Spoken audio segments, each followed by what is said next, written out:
بسم اللہ الرحمن الرحیم۔ السلام علیکم۔ میرے چینل قانون کیا کہتا ہے کے ساتھ حاضر خدمت ہوں۔ دوستوں، آج گفتگو کریں گے تعزیرات پاکستان کے سیکشن 339 کے حوالے سے۔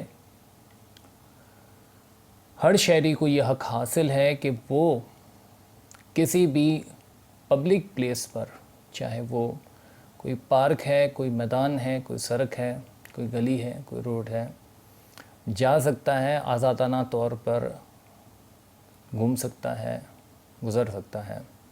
اگر اس کے یہ حق کو، اس کے یہ رائٹ کو کوئی شخص روکتا ہے، منع کرتا ہے، نہیں جانے دیتا، یا دھکا دیتا ہے یا دھمکی دیتا ہے وہاں جانے سے، تو وہ سیکشن 339 کے جرم کا مرتکب کہلایا جائے گا اور اسے مزاحمت بیجا کے زمرے میں شمار کیا جائے گا اور اس کی 1 ماہ کی سزا ہے۔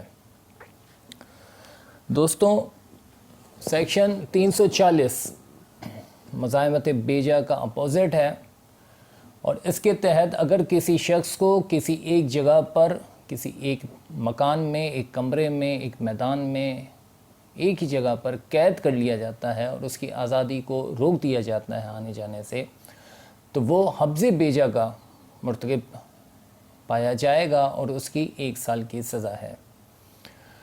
اب یہ جو پولیس لوگوں کو پکڑتی ہے یا لاک اپ کر دیتی ہے، وہ بھی اگر بنا روزنامچے میں انٹری کیے لاک اپ کرتی ہے یا تھانے میں بٹھا لیتے ہیں، تو یہ ناجائز ہوگا اور غیر قانونی ہے اور جرم ہوگا۔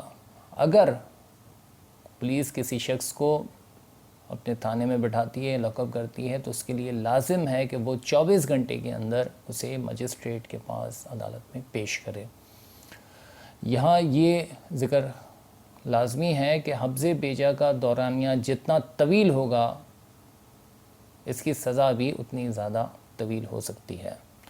آج کی ویڈیو دیکھنے کا شکریہ۔ اللہ حافظ۔